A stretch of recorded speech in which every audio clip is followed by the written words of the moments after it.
Bienvenidos a nuestro nuevo segmento que se llama Dev Talks, en donde vamos a estar hablando con diferentes desarrolladores independientes para presentarles sus distintos juegos.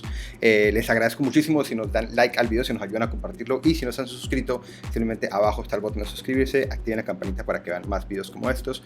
Hoy estamos con Matt Meyer, que es un desarrollador independiente que va a estar pronto lanzando un juego que se llama PINES. Entonces hoy vamos a hablar un poquito al respecto.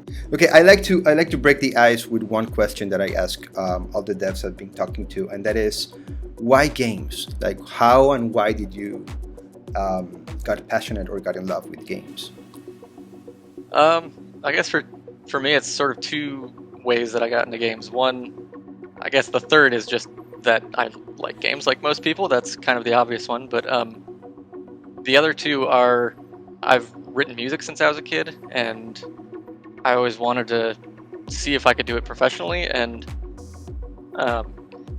writing music for a game seemed like the one of the coolest ways to write music professionally, but it didn't seem easy to get into writing music for games. So I figured I would try making my own game, and then I could just put my own music in it. Okay, so before we jump on PINES, because I actually find the idea very interesting. I love the concept behind the game. The whole idea of using this like Mad Libs meets magical storybook, I think it's amazing. But for someone who doesn't know about the game, what is PINES and how did that idea came about? So PINES is our sort of take on a adventure game. It's got a lot of sort of choose your own adventure vibes. You mentioned Mad Libs. That is kind of one of the original ideas, was like, what would it be like to make an adventure game where instead of choosing lines of dialogue, you're choosing a word in an empty spot in the story. So we spent several years figuring out what that meant. The idea sort of evolved over a long period where we were trying to figure out, okay, you can collect words. How do you collect words? What do they look like? They were cards for a long time. The words were on cards. You would still collect them throughout the world, but cards never felt right, like the right metaphor for words. And then we finally stumbled on, we started calling them charms, and then we were like, one of our friends was like, you should make it look like a charm. Like, oh yeah, that's makes way more sense than a card. Like, just charms don't have the baggage of like, it's not a card game, so it doesn't really feel right for it to be a card. But a charm is like a nice collectible thing. It's got a word on it, and it just worked perfectly. Okay, so let's just jump into the game and we'll talk about it while we play. How long have you been working on the title? It's probably been approaching 3 years now. There was actually like a 6-month period where it was a rhythm RPG battle sort of game. So again, the music thing, I was trying to make a rhythm game because I love music-heavy games, but it never quite clicked. The idea of this rhythm battle.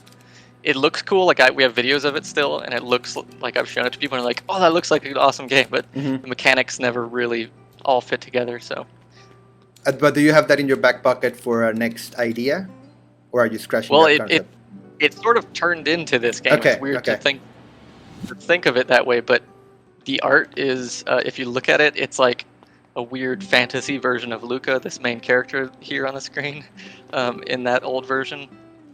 But we like fell in love with the characters, and the mechanics weren't great, so we just dove hard into the direction of making it a story-based game. So that's how we eventually got. And what came first, like the art style and the lore, or the mechanics? Well, originally it was just the next project I wanted to work on, and so I found Ilsa the artist online, and we started talking about game stuff and sort of clicked, and so we started working together on it. And so originally she was working on the art for this RPG rhythm battle game, and has been on the project ever since. And so her art, as you can see, looks amazing. It looked amazing back then. It's just the game mechanics itself changed a lot along the way. So since then, it's been a lot of back and forth. Like sometimes she'll create a character, and it has like almost a backstory built right into it. And so we adapt that into the writing, and she'll create these little areas for the game that have all these little interesting things about them, and that'll get incorporated into the writing for the game. And then sometimes, we'll brainstorm stuff, and she'll go off and do a specific piece of art for the game. So it's kind of a, yeah, it goes both ways. The art influences the writing, and the writing influences the art. And then I understand that the game has, depending on how you play it, it has different branches, like story branches. How does that script looks like? Like how long has that taken, and how branched can it get? Yeah, so one of the big points that we want to do with the game is to make it, there's sort of, instead of having a bunch of decisions that don't mean a whole lot, there's fewer decisions that mean everything to the story. Like everything except basically the very first decision, which we're kind of using to teach the player what can happen. Everything after that basically makes the story completely different. So it's not obvious until a little later, but you'll start to see if you play through the end of the demo that things, yeah, can be changed drastically depending on which charm you play in any given choice. One of the previews that I read said something that I found really interesting. It said that it's like Winnie the Pooh meets Twin Peaks. How accurate do you think that description is? It's pretty good. We've also heard Winnie the Pooh meets Stranger Things, which is maybe a little more identifiable for people who weren't around back when Twin Peaks was around. But yeah, it's got a bit of an off-putting weirdness that Twin Peaks and some of the sci-fi stuff going on that Stranger Things does. But then the Winnie the Pooh thing is fairly evident in just the way the game looks. You got all these adorable characters, and again, it looks sort of like a storybook. Like this area could have been pulled straight out of a book. Yeah. Winnie the Pooh page. So I like that description because it gives everyone always asks like, what does that even mean? And that's kind of the best description for a game. Is like, well, check it out, and you'll hopefully see what that means. Yeah, I agree. In broad strokes, what's the story about? So one of the big pillars that we talk about with the story is it's about change. So that obviously applies to kids growing up. It applies to just the mechanics of the game. You're making these drastic changes in the story. And I guess one element of that also is, that I haven't mentioned in the context of these charms, is that you can actually go back at any point after you've been introduced to this mechanic. You can go back and change any of the decisions that you've made. Oh, really? So yeah, change. Like go back in chapters in the book? Yeah, so once you've made a decision, we then introduce what we call the chronicle, which is basically a tree that represents the story of the book/game. And then we let you bring up that chronicle at any point in the story and go back and change things. And that's not just a matter of making it easy to go back and try different decisions. It's actually an important part of the game. I don't know if you saw anyone else describe it like this, but there's some other people have described it as a Metroidvania adventure game. And that's not clear what that means either. But what they mean by that is you can actually go back to earlier parts in the story after you've reached certain branches and have new charms that you bring back with you to to reveal new branches in the story that you didn't have available to you early on. So it's almost like in a Metroidvania where you come back with a new power and you can now get access to a whole new area of the game. So yeah, here's the first time where you're playing a charm into the story. And I can use any of the charms I found so far, or are there like verbs and adjectives and stuff that depend on where you can put them? Yeah, so it's not necessarily verbs and adjectives, but it is, you'll see that little heart on the charm on the top left there. Yes. And you might have noticed when the book first came up, that empty spot had a heart in it. So it'll tell you this. I get it. This specific decision is like a heart decision. So the symbol tells you, and you'll notice chill has a triangle on it. Yeah. That sort of is a hint that this can also be used somewhere else. So this is where the charms don't go away, so you don't have to worry about using any charm. Oh, okay. Because I thought there was that you have to be strategic to where you use words, but having them as choices is really cool. Yeah. So this would be like the equivalent to like the branch paths you see like in a game like Detroit or something, where you can just go back, see your decisions, and then you can pick and choose. Yep. And it also shows you the little heart symbol there on we call them turning points. That's where the decision is made on the tree. So the heart is telling you that's heart charms that could be used there. Oh, okay. So So the idea is, like, later you might find another heart charm and realize, oh, I can go back to this decision way earlier in the game where I talk to Gran and play a totally different charm that I didn't have. So yeah, this one is the first time where the story changes drastically depending on which charm you play. And you actually couldn't have found another charm to play there. This is, again, sort of introducing a new concept, which is you need to go later in this branch of the story and find a charm. And then you can come back to this decision again and play a new charm. Okay. And you'll see Rollo's about to get dragged away to do chores with his sister.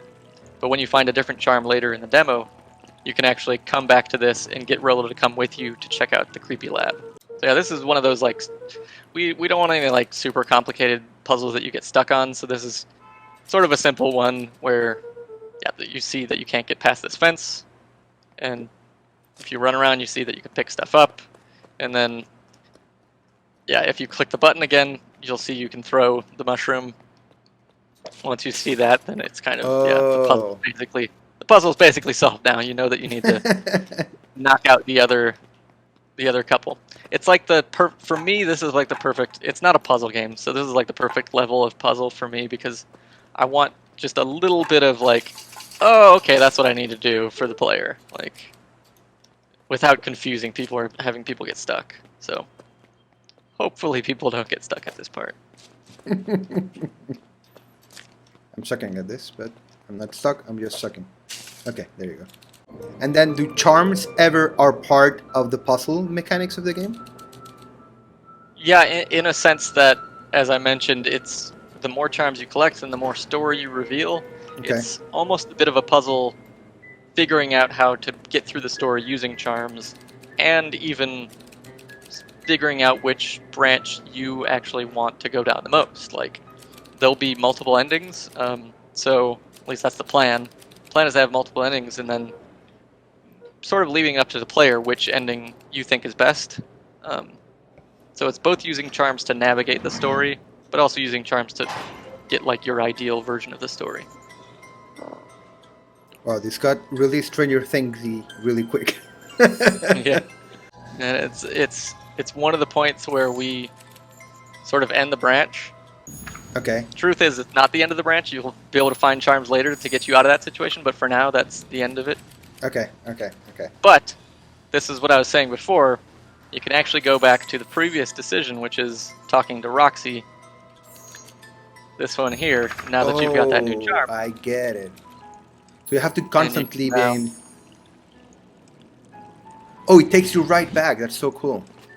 Yeah, so now you'll see this is a completely different story from this point on. Before, Rollo got dragged home, and Luca was alone at the lab. Now Rollo's coming with you to the lab. So yeah, there's even, like, these jokes that we do between branches. So when Luca was here alone, he said, you know, what would Rollo do if he was here? And the narrator says Luca asks himself what Rollo would do so he can avoid that decision. So Luca throws things at the fence, and as you'll see here, now the joke sort of pays off because Rollo is here. So you see what Rollo would do. And Rollo tries to run into the fence and he gets shocked. So there's like these little jokes between branches. If you see multiple branches, you might pick up on these references between the branches of the story.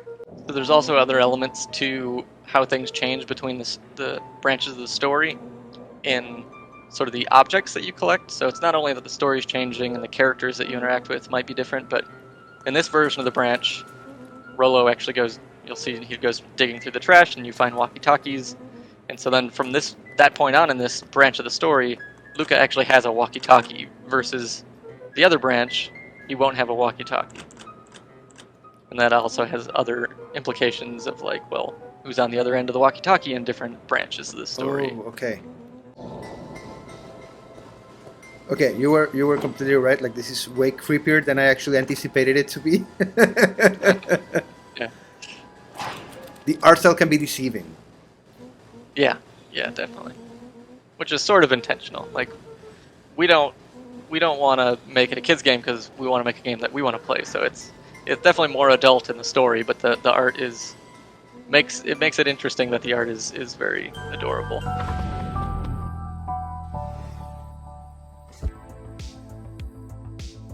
Okay, so how can people... I know you completed all your goals, but how can people support you guys? Right now, probably the simplest thing is just to wishlist it on Steam, because that just, again, helps get it in front of more people. The more Steam algorithms see it being wishlisted, the more it'll put it in front of people. And yeah, the demo's available. If people are interested, they could check it out. And if you like it, tell your friends. That's basically all I can ask from people right now, because it's not available to buy. So perfect. Dude, I really appreciate your time. Thank you for taking a couple of minutes from your day to play with me and talk about the game. I'm really looking forward to it, so I truly appreciate the work you've put into it. And please say congrats to the rest of the team. I know it's 3 of you, but all 3 of you have done amazing work. I will, and thank you for giving us part of your time, because this is super helpful for us, because it's just it's a big part of us just reaching more people is stuff like this, so thank you. Agree. Así que ya saben, gente, si les interesó Weekend Pines, pueden darle wishlist en Steam, lo pueden buscar para jugar su demo, y dejen en los comentarios qué les parece y qué expectativas tienen del juego y de qué otros juegos independientes les gustaría hablar, y también si tienen algún comentario para Matt, lo pueden dejar en los comentarios y él seguro lo leerá. Muchísimas gracias. Thank you, Matt, and we'll see you around. Thank you. Thank you.